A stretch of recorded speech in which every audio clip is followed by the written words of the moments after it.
बिस्मिल्लाहिर्रहमानिर्रहीम। Last class में हम लोग वैलिडेशन चेक्स के बारे में डिस्कस कर रहे थे। आज हम वेरिफिकेशन करेंगे, टेस्ट डेटा करेंगे, डेटा टाइप्स की एग्जांपल्स करेंगे, डेटा टाइप्स को पढ़ेंगे और डेटा टाइप्स के अलावा बेसिक बिल्ट इन फंक्शंस के ऊपर बात करेंगे। ठीक है, आज का लेक्चर थोड़ा सा डिफरेंट भी होगा और थोड़ा इंपॉर्टेंट भी है। सबसे पहली बात हम लोग स्टार्ट करते हैं वेरिफिकेशन से। जब आप लोग बात करते हैं वैलिडेशन की, तो वैलिडेशन क्या चीज है? Validation is presence check, length check, range check, format check, length check, check digit, ठीक है, एक्सेट्रा। इसी तरह से वेरिफिकेशन की जब हम बात करते हैं तो वेरिफिकेशन इज ये चेक करना कि जो डेटा लिखा है क्या वो ठीक है, वेरीफाई करना क्या वो ठीक है या नहीं है। अब इसमें फिजिकल चेकिंग होती है वेरीफाई के अंदर। Validation is something done by the computer. Verification is something done by the user. User अपने तौर पे दो काम कर सकता है, या तो वो दो दफा एंटर कर सकता है एक चीज को और कंप्यूटर फिर उन दोनों को एक दफा कंपेयर कर ले और देख ले कि उसमें कोई गलती है तो यूजर को बोले कि ये password does not match, email address does not match, या the two strings does not match. और इसी तरह से एक और आता है, एक तो आ गया डबल एंट्री चेक और दूसरा आता है विजुअल चेक। विजुअली एक चीज को देखना और उसको अप्रूव करना कि yes I acknowledge and you will go to the next step. अक्सर औकात जिसको इसको चेक बॉक्स के तौर पे प्रेजेंट किया जाता है कि yes I have read the terms and conditions, I agree on the terms and condition, I have read the terms and condition. Check box पे क्लिक करते हैं and then you go to the next step. इसी तरह से आपने एक वो form, कोई ऑनलाइन फॉर्म फिल किया है और अब जैसे ही नेक्स्ट स्टेप पे जाते हैं तो सबसे पहले आपको पूरा ऑनलाइन फॉर्म आपको दिखाता है। Before going to the further next step आप एक दफा उसको विजुअली देखते हैं, अपनी निगाहों से, अपनी आंखों से उसको देखते हैं। ठीक है, आंखों से देखने के बाद आप अप्रूव करते हैं इस बात को कि जहां पर जो वैल्यूज एंटर करनी चाहिए थी आपने अप्रोप्रिएट वैल्यूज एंटर की हुई हैं और तब आपको अलाउ किया जाता है, you can go to the next step. Validation checks के साथ वेरिफिकेशन में दो चेक्स आते हैं। एक आता है डबल एंट्री चेक, दूसरा आता है आपके पास विजुअल चेक। एक आता है डबल एंट्री चेक और एक आता है आपके पास विजुअल चेक। जो डबल एंट्री चेक होता है इसमें आप एक ही डेटा को दो दफा एंटर करते हैं और आप उसको कंपेयर, कंप्यूटर फिर उसको कंपेयर करता है। अगर उसमें कोई एक भी कैरेक्टर खराब होगा तो वो वैल्यूज एक्सेप्टेबल नहीं होगी। ये एक्सपीरियंस हमने कहाँ पे किया हुआ है? आप लोगों ने कहाँ पे एक्सपीरियंस किया डबल एंट्री वाला? पासवर्ड्स में। समटाइम आप कुछ जगहों में ईमेल एड्रेस भी दो दफा आप डालते हैं। ठीक है, तो ये वो जगह होती हैं जहां पर आप एक ही डेटा दो दफा आप एंटर करते हैं। किस नीयत से? इस नीयत से कि ये देखा जाए कि डेटा के अंदर कोई भी ऊंच नीच या कोई कैरेक्टर खराब या मिसमैच ना कर रहा हो, तो डबल एंट्री चेक लगाया जाता है। इसी तरह से जो विजुअल चेक होता है ये उन जगहों पर अप्लाई किया जाता है जहां पर आपने एक दफा डेटा एंटर कर दिया हो। तवज्जो से सुने, एक दफा डेटा एंटर कर दिया हो और डेटा एंटर करने के बाद while going to the next step you are initially not taken to the next step but you are shown with all the details that you have entered previously on the page and once you approve all the details and then you press on the next I proceed और next के button पे आप click करते हैं तो अगले step पर चले जाते हैं। अदरवाइज आगे जाने की इजाजत नहीं होती तब तक जब तक आप उस पूरे को स्क्रॉल डाउन करके रीड ना कर लें उस फॉर्म को जिसको आपने एक दफा फिल किया हुआ है। ये विजुअल चेक होता है। ठीक है, डेटा को वैलिडेट करने के लिए, वेरीफाई करने के लिए कि डेटा जो एंटर कर रहे हैं वो, अब देखें ना, एक तो वैलिडेशन चेक है ना, आप अपना नाम गलत भी लिख सकते हैं, गलती से आपका नाम कोई बंदा मिस स्पेल भी कर सकता है तो उस पर चेक नहीं लग सकता बिकॉज आप स्ट्रिंग ही फॉलो कर रहे हैं, स्पेलिंग खराब हो चुके होते हैं बच्चे के। तो एक दफा आपको वो विजुअली दिखा देता है कि आप देख लो कि आप इस बात को अप्रूव करते हो। अगर आप अप्रूव करते हो तो तब आपको अगले स्टेप पे ले जाया जाता है। देखिए, वैलिडेशन और जो वेरिफिकेशन है ना, ये ह्यूमन नेग्लिजेंस को नहीं रिमूव कर सकती है। ये ओवरकम आप कह सकते हैं, कर सकते हैं। नेग्लिजेंस, ह्यूमन नेग्लिजेंस हो गई ना, तो उसको नहीं ये रिमूव कर सकती। जैसे कि आप ब्रिटिश काउंसिल में अपना वो क्या करें, ऑनलाइन फॉर्म फिल करें, क्या ख्याल है, अपना नाम गलत एंटर कर दें, कंप्यूटर को तो नहीं पता चलेगा कि आपका नाम, आप अपने नाम के स्पेलिंग गलत एंटर कर दें, आप अपनी एज एंटर करें लेकिन गलत एंटर कर दें, डेट ऑफ बर्थ एंटर करें लेकिन गलत एंटर कर लें। समझ आ रही है मेरी बात? तो वो आपकी रजिस्ट्रेशन तो हो जाएगी लेकिन विद रॉन्ग डिटेल्स। बहुत सारे स्टूडेंट्स की होती है ना, प्राइवेट स्टूडेंट्स की बहुत सारी उनकी टाइपिंग एरर की वजह से या कोई टाइप गलत कैरेक्टर उन्होंने कर दिया होता है अपने नाम की जगह।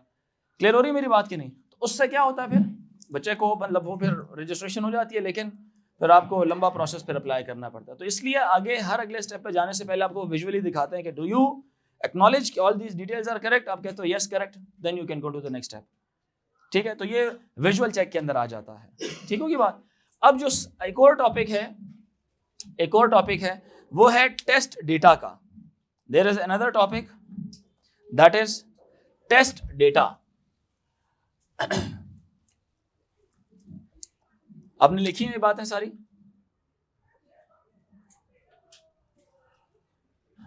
एक एल्गोरिथम के अंदर, एक प्रोग्राम के अंदर जो सेट ऑफ वैल्यूज आप डालते हैं ना, उसको टेस्ट डेटा कहा जाता है। All the values, the trial values that are given to the program so that you can check the outputs of all those respective inputs that you have given to it, or all those values are in fact the values a layman can enter। ये वो वाली values होती हैं जो एक layman enter कर सकता है, आम आदमी जो एंटर कर सकता है। तो आम आदमी के जहन में देखा जाए तो मुख्तलिफ किस्म की वैल्यूज हो सकती हैं। अब उन वैल्यूज को कैटेगराइज किया गया है मेनली 3 ग्रुप्स के अंदर। एक को बोला जाता है नॉर्मल डेटा, 3 कैटेगरीज में एंटर किया गया है उसको। एक को कहा जाता है नॉर्मल डेटा। टेस्ट डेटा का समझ आया ना? Test data is the data that you give to the program so that you can check their outputs. जो फ्लो चार्ट में ट्रेस टेबल में आप डालते थे वैल्यूज, वो जो वैल्यूज थी ना जो आप डालते थे इनपुट की जगह में, वो टेस्ट डेटा कहलाता है। फ्लो चार्ट में जो ट्रेस टेबल होता है, उस ट्रेस टेबल में कुछ वैल्यूज अपनी मर्जी से ऊपर लिखी भी होती थी ना, वो टेस्ट डेटा होता है। वही टेस्ट डेटा आप सूडो कोड में भी डाल के चेक करते हैं। जैसे हम लोग अब सूडो कोड को जब ड्राई रन कर रहे होते हैं तो we give certain values to the pseudo code and check their respective outputs. तो वो जो वैल्यूज हम खुद से दे रहे होते हैं वो टेस्ट डेटा कहलाता है। अब जो वैल्यूज हम खुद से देते हैं उसकी 3 कैटेगरीज होती हैं। एक होती है नॉर्मल कैटेगरी, नॉर्मल डेटा, जिसके लिए प्रोग्राम क्या करता है, रन हो रहा होता है। जिसके लिए प्रोग्राम रन होता है उसको नॉर्मल डेटा बोलते हैं। कोई एरर नहीं होता उसके अंदर, कोई प्रॉब्लम कॉज नहीं करती। अगर आपकी लॉजिक ठीक है तो आपका पूरा प्रोग्राम रन करेगा, एग्जीक्यूट होगा, चलेगा वो। ठीक है ये बात कि नहीं? इसी तरह से जैसे नहीं, मार्क्स के केस में अगर आपके मार्क्स की रेंज है 0 से लेके 100 तक, मार्क्स की रेंज है 0 से लेके 100 तक, तो 0 और 100 के अलावा जितने भी इनसाइड नंबर्स होंगे, 0 और 100 के बीच में 0 और 100 के अलावा ये सारे नॉर्मल नंबर्स कहलाए जाएंगे।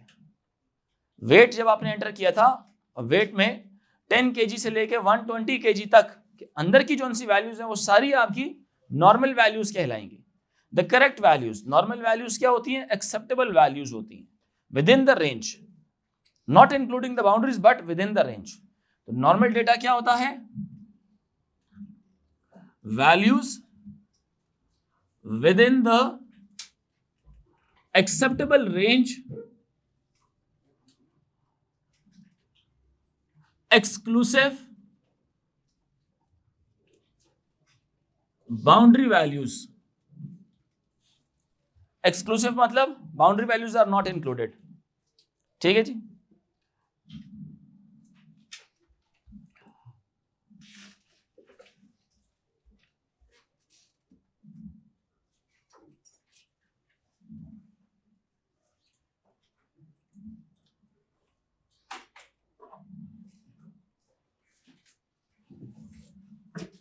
बात समझ आई यहां तक? नॉर्मल डेटा की कोई एग्जांपल बता सकते हैं मार्क्स के अलावा? हाइट के अंदर डाल सकते हैं आप, हाइट की वैल्यूज हो गई। ठीक है, हाइट की वैल्यूज हो गई। पॉजिटिव नंबर जब आप इनपुट कर रहे होते हैं तो सारे जितने पॉजिटिव नंबर्स हैं वो सब कौन से हैं? नॉर्मल हैं। समझ आ रही है? वो सब कौन से वाले हैं? नॉर्मल नंबर्स हैं। 0 अलबत्ता क्या होगा? उसको एक्सट्रीम डेटा कहा जाएगा, उसको एक्सट्रीम डेटा कहा जाएगा। मार्क्स के केस में 0 और 100 जोन से हैं, ये दोनों एक्सट्रीम डेटा होंगे। जो आपकी लिमिट्स होती हैं एक्चुअल, वो क्या होती हैं? एक्सट्रीम वैल्यूज होती हैं वो। ठीक है, उनके अक्रॉस किसी भी साइड पे जाएं, एक साइड नॉर्मल वैल्यूज होती है, दूसरी साइड अबनॉर्मल शुरू हो जाती है, दोनों साइड से। मार्क्स के केस में 0 और 100 था, 0 और 100 के बीच बीच में, तो वो जो मिडिल या with in the 0 and 100 values हैं वो सारी नॉर्मल है। 0 और 100 इटसेल्फ एक्सट्रीम है, 0 से छोटी 100 से बड़ी जो सी हैं वो एबनॉर्मल वैल्यूज हैं। ठीक है, तो हम जब यहां पे बात करेंगे किसकी, let's talk about the second one is that is extreme data. Extreme data, next लिखें एक्सट्रीम डेटा।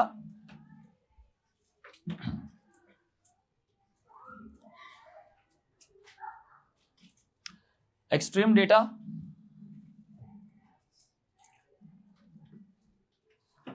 एक्सट्रीम डेटा कौन सा वाला होता है? Extreme data are the largest and the smallest values, लिखें, they are the largest and the smallest values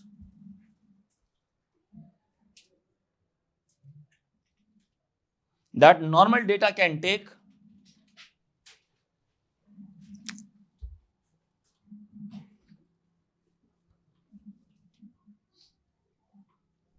largest and smallest values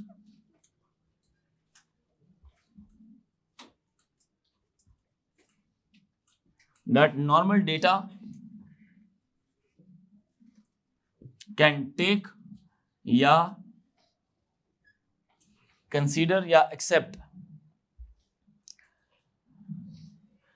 मिसाल के तौर पे या ऊपर वाले की एग्जांपल क्या होगी,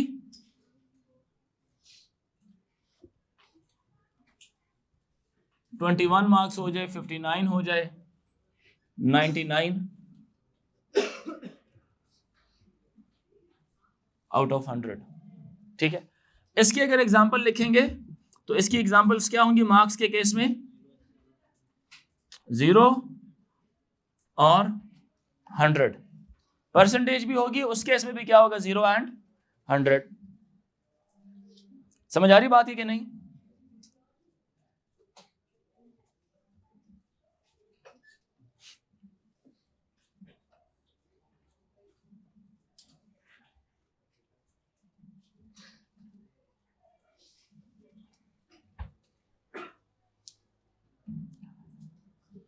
फिर एक और चीज आती है,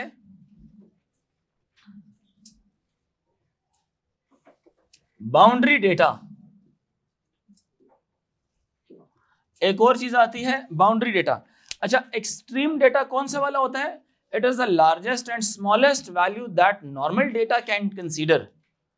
ये normal data can consider. Boundary values एक ऐसी वैल्यू, एक ऐसी लिमिट जो खुद कंसीडर नहीं होती लेकिन उससे बड़ी और उससे छोटी जो सी है ना कंसीडर हो रही होती है। जैसे अगर यहां पे 0 एक्सेप्टेबल है, 100 भी क्या है? एक्सेप्टेबल। इसकी एग्जांपल अगर मैं लिखूंगा -1 और 101, ये दोनों बाउंड्री वैल्यूज हैं जो आप अपनी कंडीशंस में लिखते हैं कि marks greater than -1 and less than 101। Clear हो रही मेरी बात के नहीं? यहां पे क्या लिखेंगे? Greater than equal to, less than equal to. यहां पे ग्रेटर देन -1, लेस देन 101 लिखेंगे। These values are not accepted but considered as the boundary.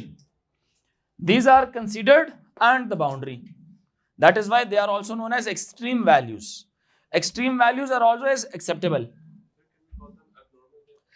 They are abnormal as well. But in fact, right now, abnormality is not accepted. इसको accepted range तक बनाने के लिए greater than and less than लगाया जाएगा। ये खुद enter हो जाता है तो वो गलत होगा, फिर री एंट्री आ जाएगी उसकी अगेंस्ट। ठीक है, तो बाउंड्री वैल्यूज का लिख लें।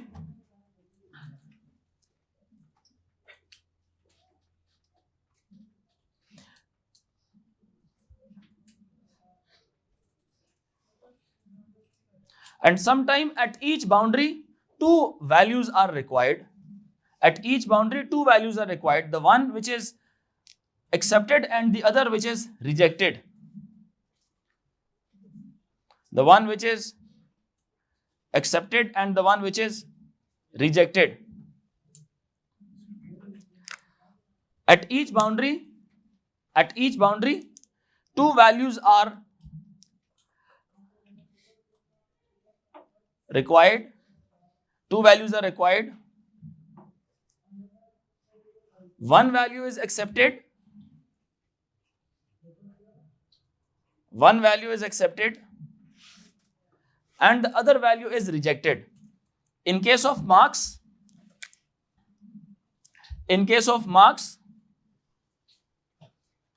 boundary data for 0 is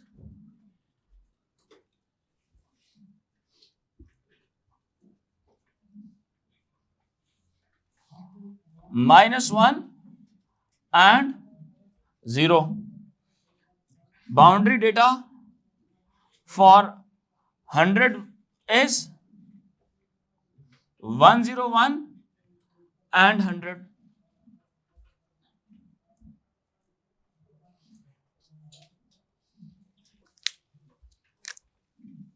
These values will be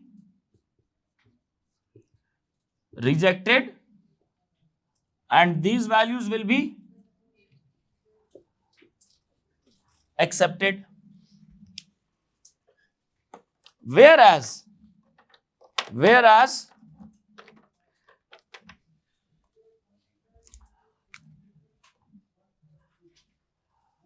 sometime in few past papers, these both are considered same. In few past papers, these both values are boundary or extreme, they both are considered as same. But the concept is that extreme is the acceptable boundary values. Boundary data itself is the rejected and accepted pair. ठीक है? Then there comes abnormal data.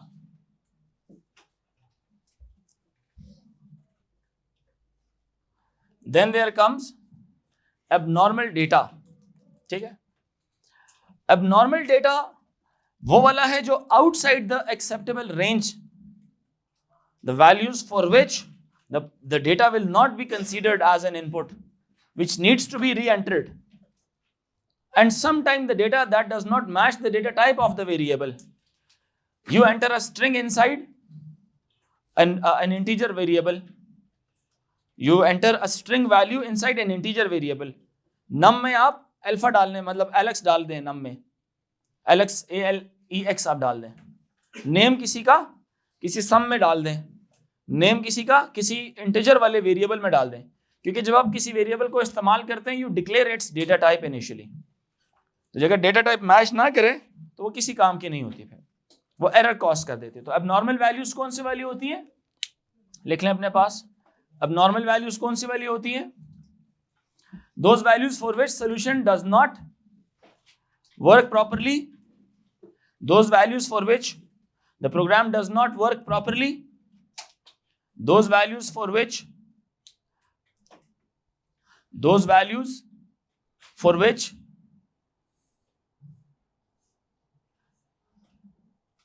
the program does not work properly,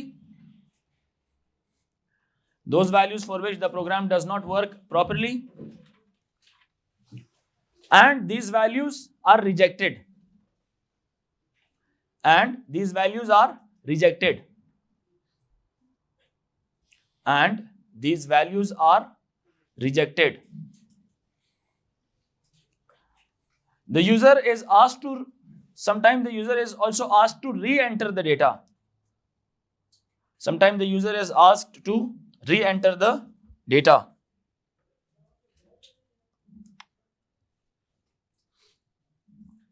Sometimes the user is asked to re-enter the data. ठीक है? For example,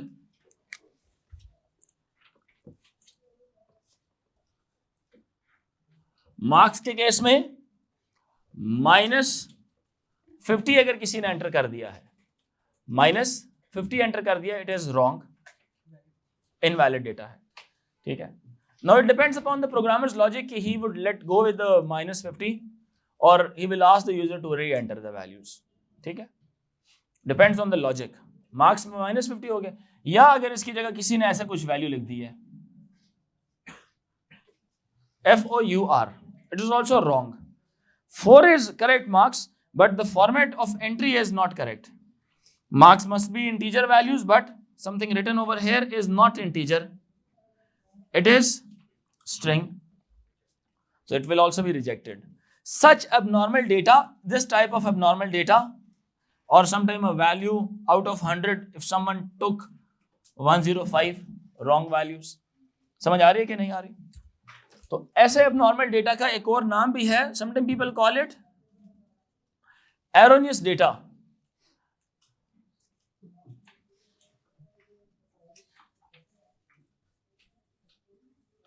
Sometimes people call it erroneous data. दूसरा नाम है उसका ये, ठीक होगी बात कि नहीं? So these values are rejected. In values को क्या कर दिया जाता है? रिजेक्ट कर दिया जाता है.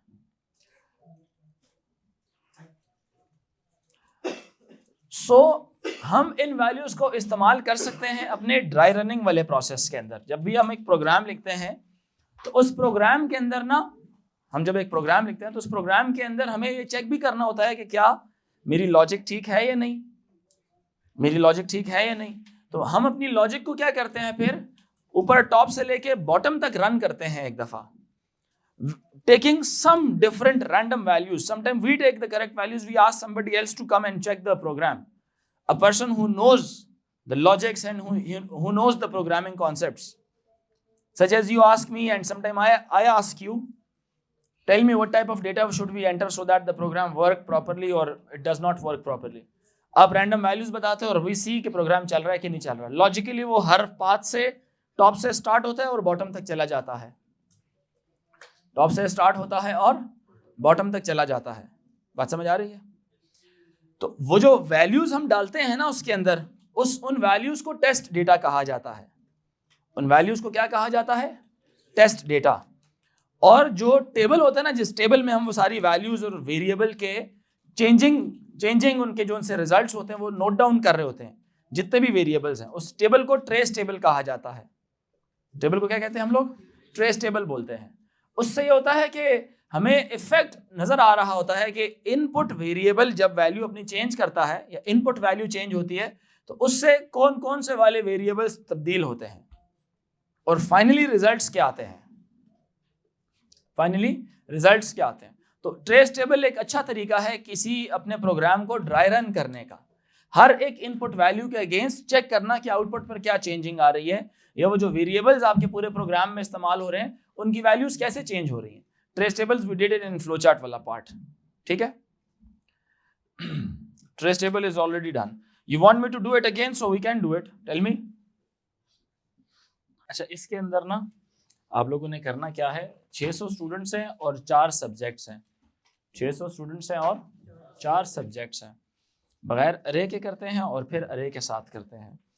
अगर अरे के साथ करते तो 1D अरे भी डील कर सकती है इस काम को और 2D अरे भी डील कर सकती है इस काम को, जिसमें आपके पास इस तरह की लॉजिक्स डेवलप होंगी.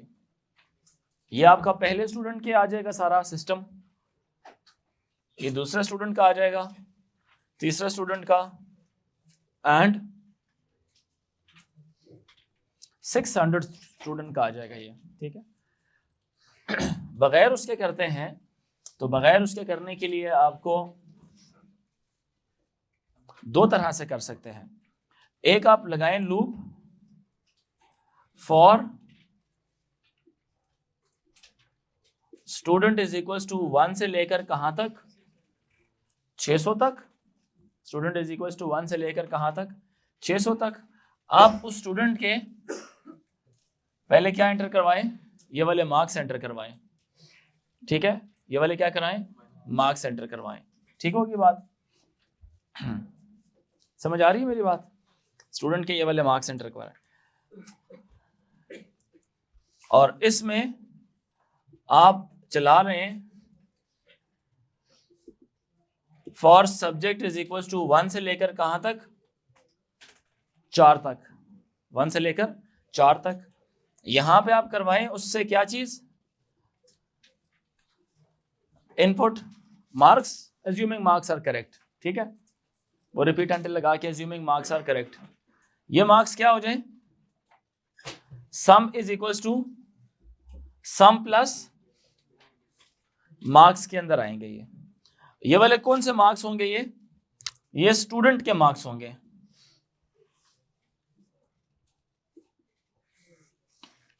ये किसके मार्क्स होंगे? ये स्टूडेंट के मार्क्स होंगे। ठीक है,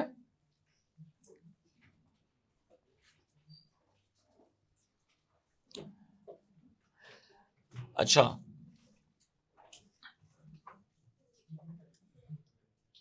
जरा देखें इस बात को। पहले ये वाला मार्क एंटर होगा, फिर ये वाला होगा, फिर ये वाला और ये वाला, ये सारे क्या हो जाएंगे? फिर ऐड होते जाएंगे। ठीक है, हमें एक इसका भी हाईएस्ट चाहिए, मैथ्स का भी हाईएस्ट चाहिए, साइंस का भी हाईएस्ट चाहिए, आईटी का भी हाईएस्ट चाहिए और इंग्लिश का भी हाईएस्ट चाहिए। ठीक है, मुख्तलिफ लॉजिक्स हैं, ये मैं रैंडमली भी बना रहा हूं। ठीक है, इस तरह किस किसने फॉलो किया है? ठीक है, इनपुट मार्क्स हुआ, student sum is equal to student sum plus marks हो गए। ठीक है, और इसी तरह से मैथ्स का टोटलिंग भी करनी है आपने। ठीक है, क्या करनी है? मैथ्स की टोटलिंग भी करनी है। मैथ्स की टोटलिंग सिर्फ कब होगी? केस लगाएं जब सब्जेक्ट इक्वल टू 1 हो तो मैथ्स के अंदर टोटलिंग हो, सब्जेक्ट इक्वल टू 2 हो तो साइंस वाली टोटलिंग हो, सब्जेक्ट इक्वल टू 3 हो तो इस तरह से केस लगा लें। फिर केस ऑफ सब्जेक्ट 1 हो तो किसके अंदर हो? Math equal to math plus marks, math plus marks 2 हो तो कहां पर हो जाए?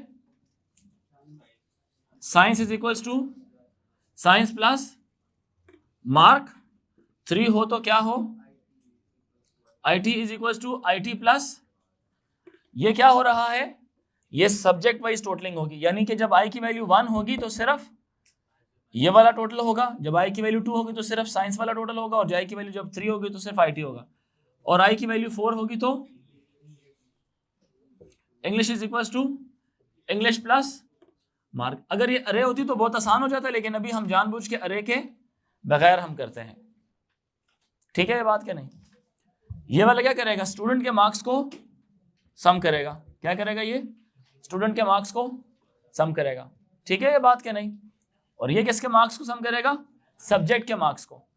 सब्जेक्ट के हाईएस्ट भी चाहिए ना, सब्जेक्ट के क्या चाहिए? हाईएस्ट भी चाहिए। इसी के अंदर एक और लॉजिक भी लगनी चाहिए थी वैसे, सब्जेक्ट की हाईएस्ट निकालने की। मैथ का हाईएस्ट क्या ख्याल है? टेम्परेरी वेरिएबल नहीं, वो मैथ का हाईएस्ट का एक अलग वेरिएबल होगा। ठीक है, यानी कि यहां का हाईएस्ट लोएस्ट भी निकलेगा, इसका हाईएस्ट लोएस्ट भी निकलेगा, इसका हाईएस्ट लोएस्ट भी निकलेगा, और इसका भी हाईएस्ट लोएस्ट निकलेगा। क्या ख्याल है? ठीक है, ये बात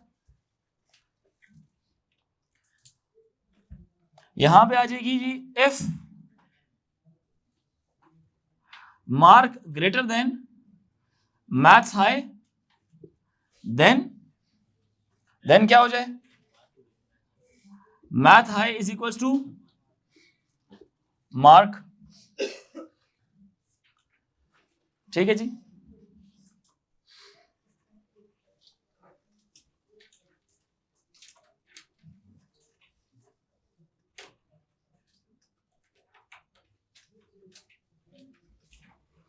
इसी तरह से फिर क्या हो? Else if mark less than math low then math low is equals to mark, और ये क्या हो जाए? एंड इफ हो जाए। ठीक है, इसी तरह ये किसके लिए चले? ये साइंस के लिए भी चले, आईटी के लिए भी चले और इंग्लिश के लिए भी चले। सेम यहां पर क्या हो जाएंगी? वैल्यूज कॉपी पेस्ट हो जाएंगे। ठीक है, और एंड केस हो जाएगा। अभी हम लोगों ने highest of subject lowest of subject निकाला, इसी तरह बाकी सारों का हाईएस्ट और लोएस्ट भी निकाला। Although I don't like this logic but it is being developed at the moment. फिर आप लोगों ने स्टूडेंट के मार्क्स का भी आपने टोटलिंग किया, समझ आ रही है? अभी एक चीज रहती है,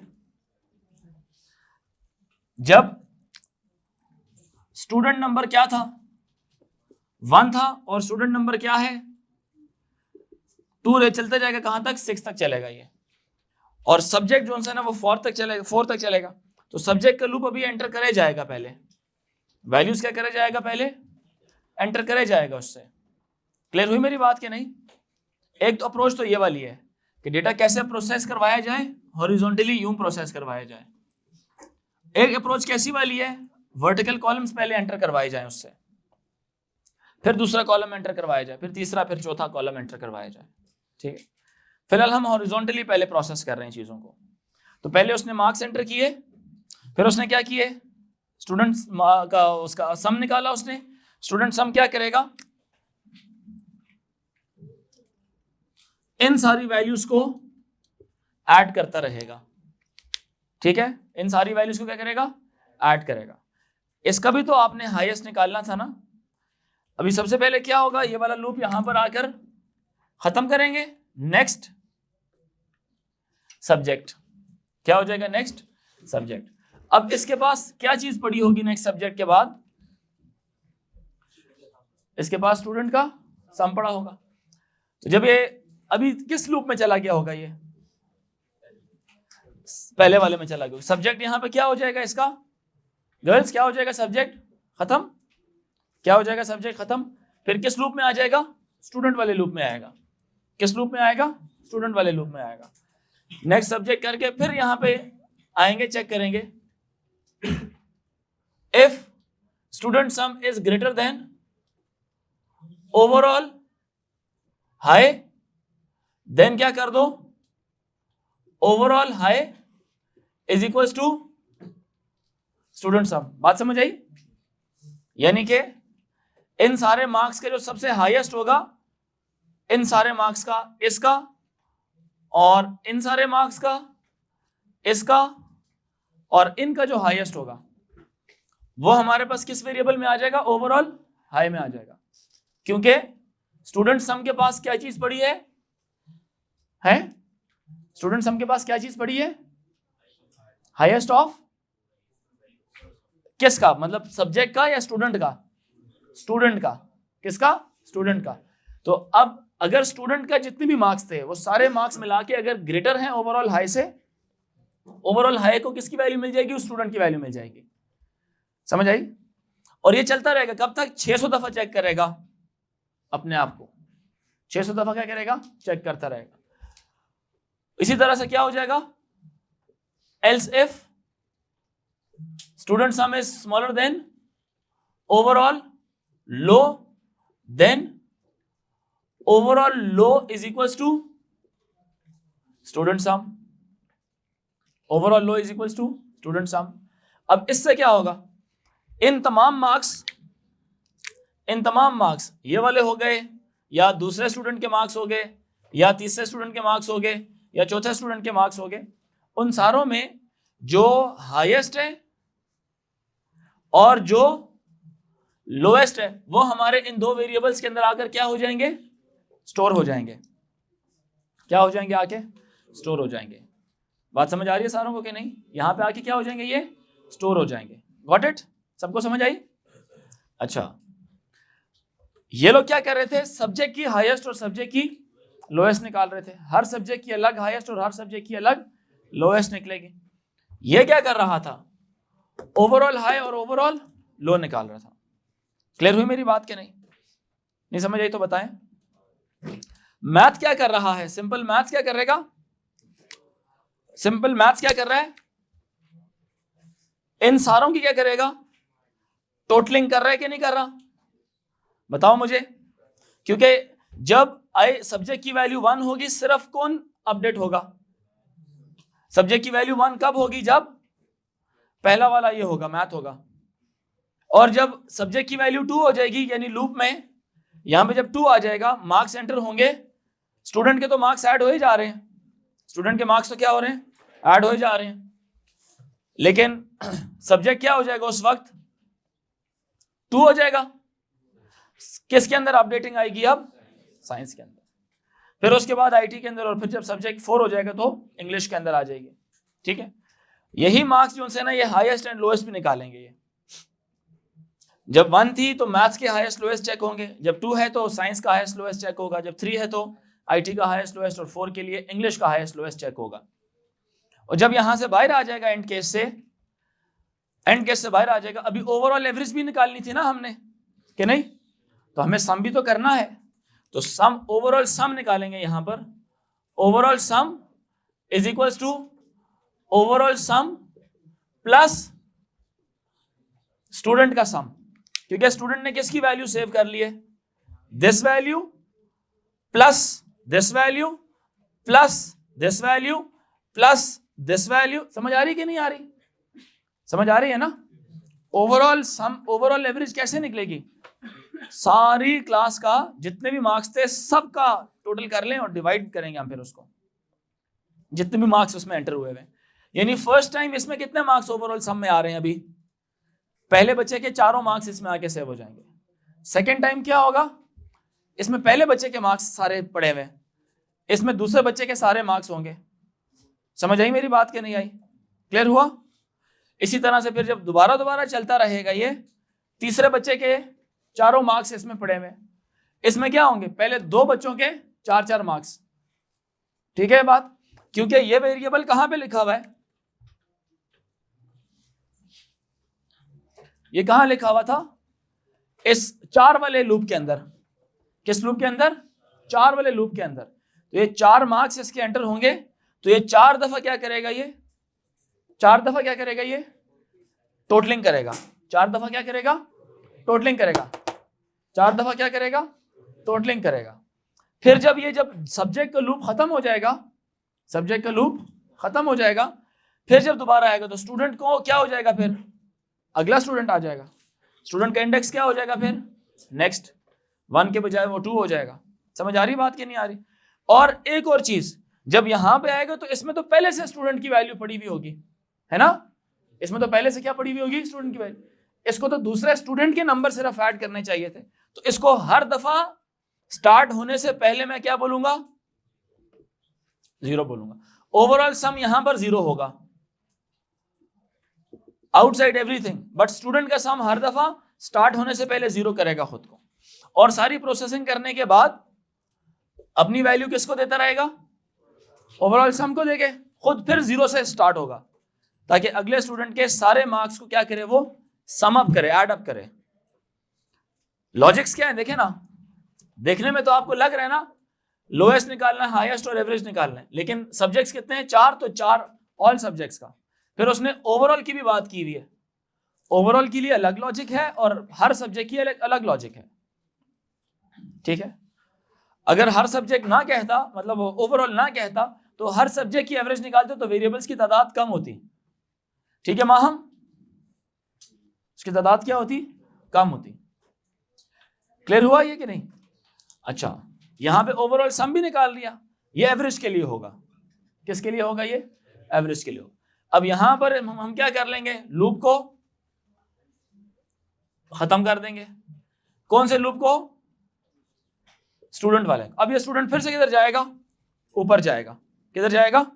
ऊपर जाएगा, और अब अगले स्टूडेंट के लिए चलेगा ये।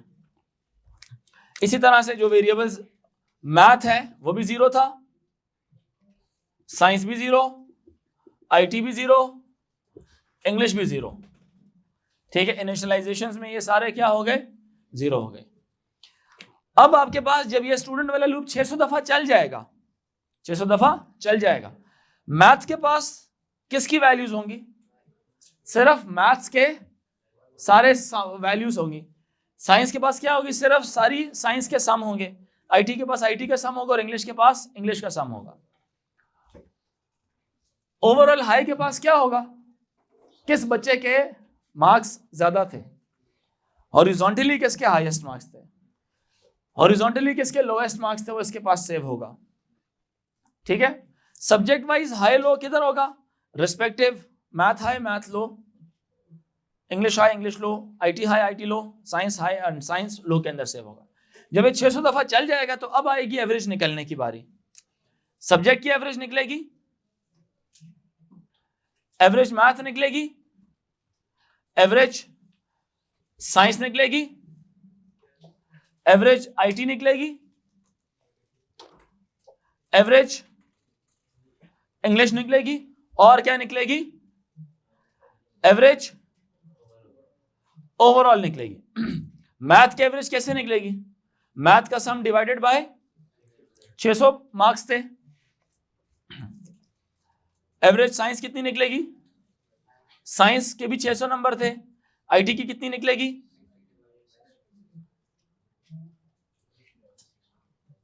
इंग्लिश की कितनी थी? English divided by 600। Overall average कितनी निकलेगी?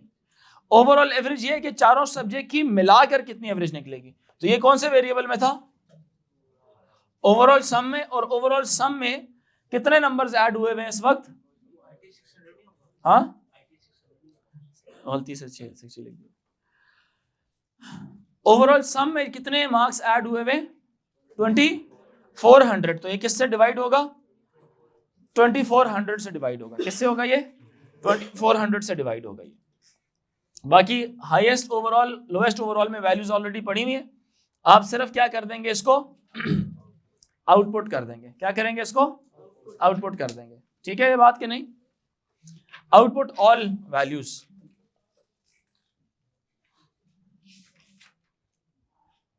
Highest lowest marks, math low, science लो,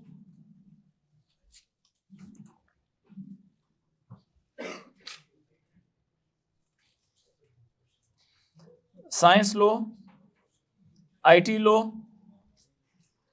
इंग्लिश लो, फिर इसी तरह से maths high, science high, IT high, English high. ये सारे वेरिएबल्स आउटपुट हो गए हाई वाले। फिर है एवरेज ऑफ ऑल सब्जेक्ट्स। फिर आउटपुट होगा क्या? Average maths, average science, average IT, average English. ये हो गया। फिर क्या होगा जी? Highest, lowest and average marks overall. Overall highest,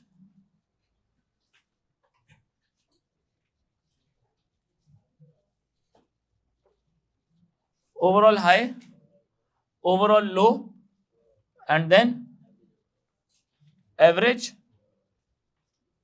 overall, and then average overall. Yes. हाँ, वो ऊपर इनिशियलाइज भी करना है इनको।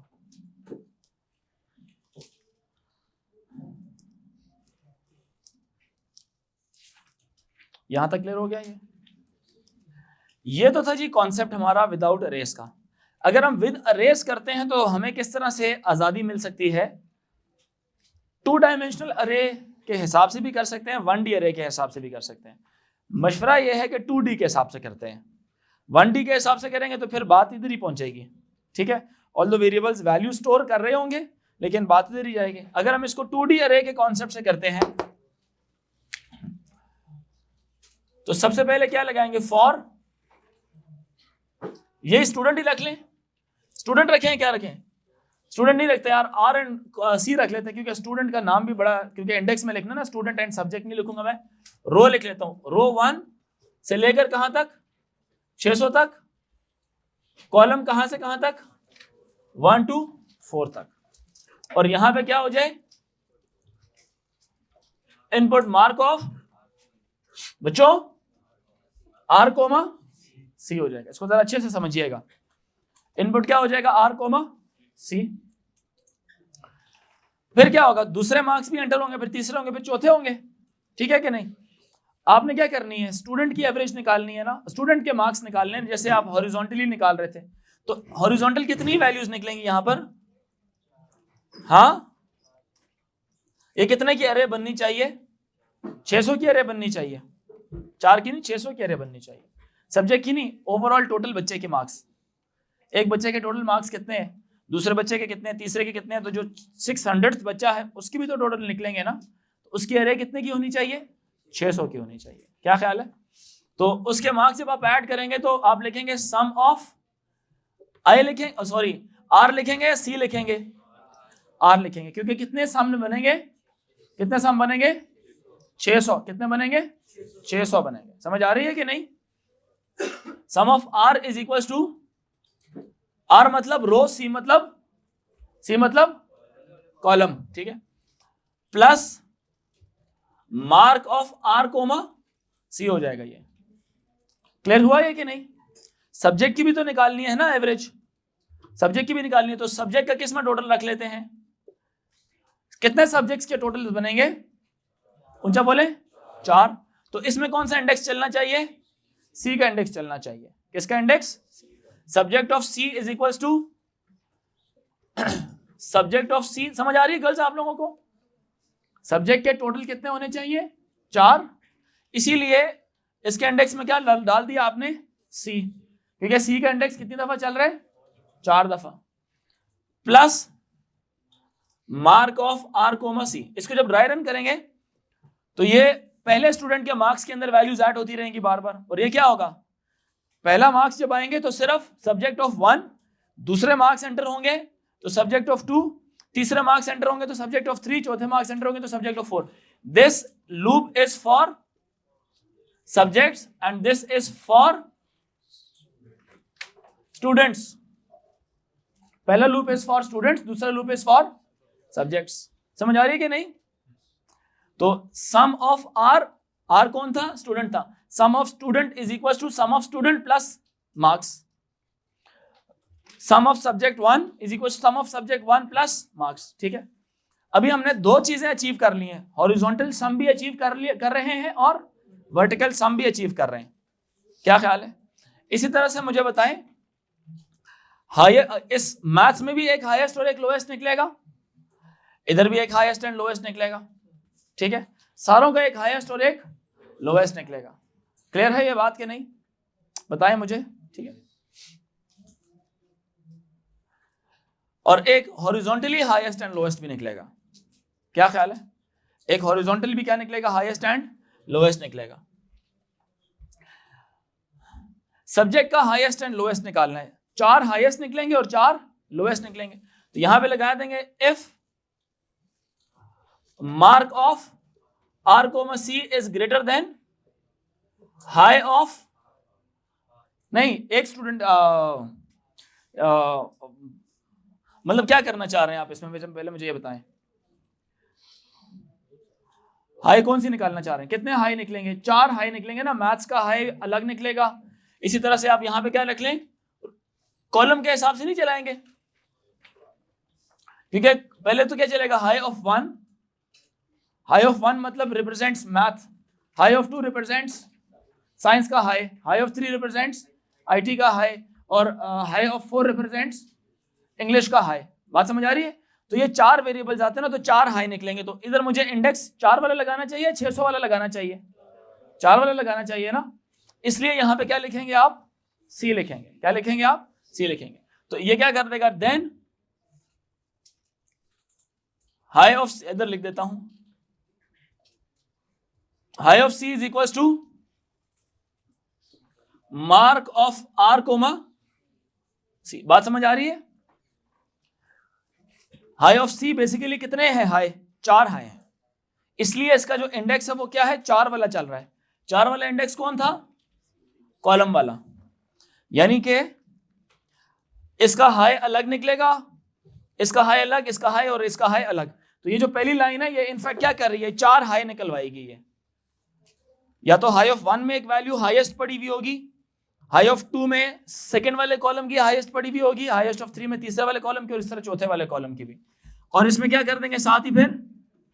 Else if mark of R comma C less than what? Low of column, then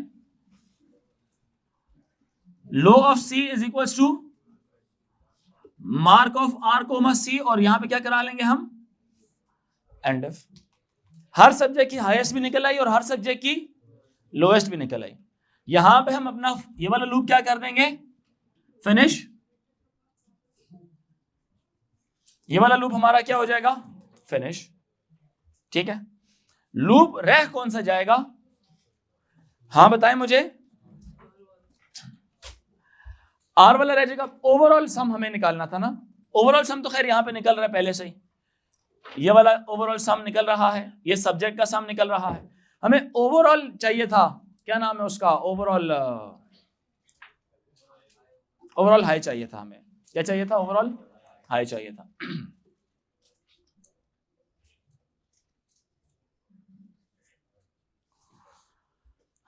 overall high कैसे निकलेगा बताएं? दो वेरिएबल्स है ना ये, कि नहीं? कितने वेरिएबल्स हैं ये? दो। लेकिन चेक कितनी दफा होंगे ये? कितनी दफा चेक होंगे? 600 दफा चेक होंगे। इस बच्चे के मार्क्स किसके पास सेव हैं? ये सारे ये मार्क्स किसके पास सेव है? वेरिएबल कौन से वाला है? आर वाला, सम ऑफ आर वाले के पास वैल्यूज है। तो यहां पे चेक किसके साथ होगा? इफ सम ऑफ आर, यानी कि देखे ना कितने सम बन रहे हैं, 600 सम बनेंगे ना। तो पहला सम जो सा है वो कंपेयर करेंगे if sum of R is greater than overall high, then overall high is equal to sum of R. यानी कि ये जो वैल्यू है सारी की सारी, ये किसमें पड़ी हुई थी? This one, this one, this one and this one, इनका सम पड़ा हुआ था सम ऑफ आर में, सम ऑफ आर में, यानी सम ऑफ वन में। सम ऑफ वन को कंपेयर किया कि अगर वो बिगर है ओवरऑल हाई से, तो ओवरऑल हाई को किसकी वैल्यू दे दो? अपनी वैल्यू दे दो। एलसीएफ में क्या आ जाएगा? सम ऑफ आर अगर लो है, लेस देन ओवरऑल लो है, देन ओवरऑल लो को वैल्यू दे दो किसकी? सम ऑफ आर की। और यहां पर ओवरऑल हाई को पहली वैल्यू भी 0 और ओवरऑल लो को पहली वैल्यू 100। 100 नहीं, कितनी वैल्यू? 400। कितनी वैल्यू? 400 देनी थी ना। लो को सबसे बड़ी वैल्यू देते ना 400, क्योंकि 4 सब्जेक्ट की देखी जा रही है, 4 सब्जेक्ट की देखी जा रही है, इसलिए लो को हमने सबसे बड़ी वैल्यू यानी 400 दी। बात समझ आ गई? क्लियर हुआ यहां तक?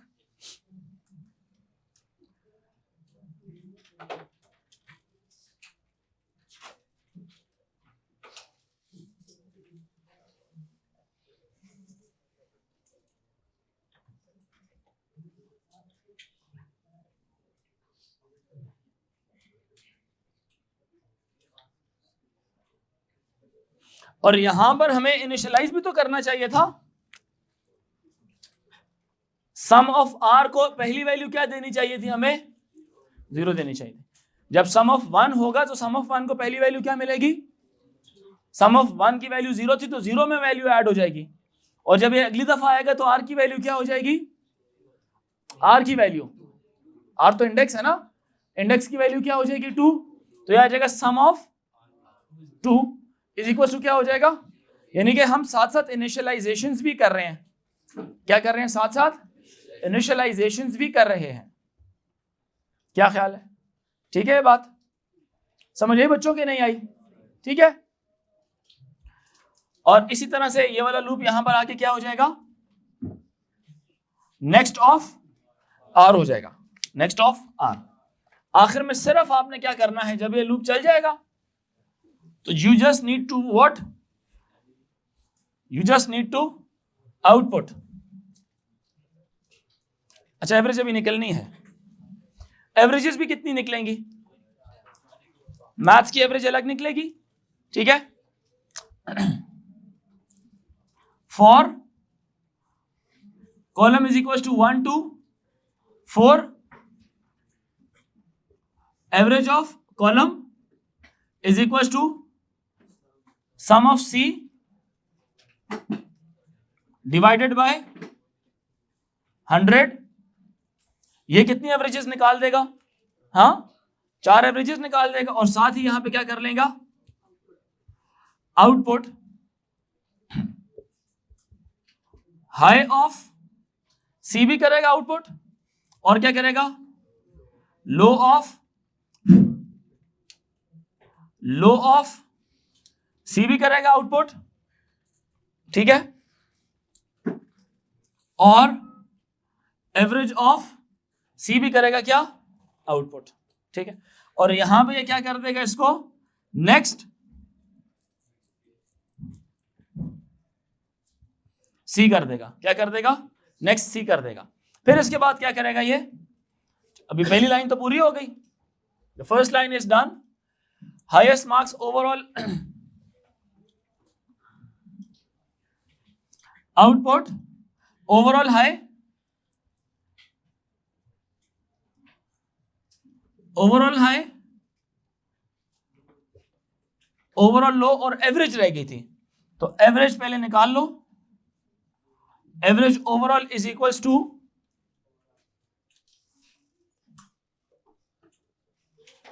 किस में पड़ा होगा, ओवरऑल सम,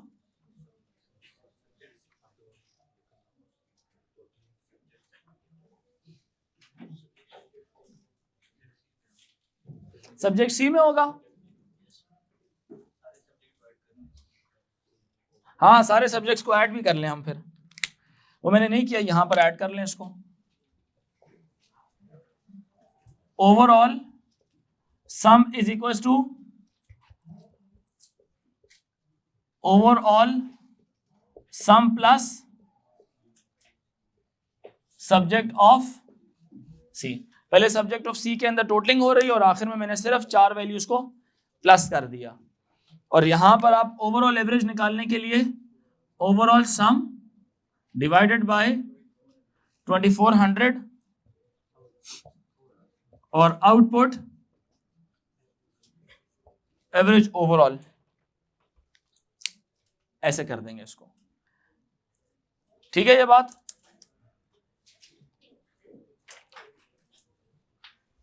क्लियर हुआ, ये क्लियर हुआ ये। घर जाके ये वाला क्वेश्चन एक दफा फिर बनाइएगा, ठीक है, पॉज करें इसको।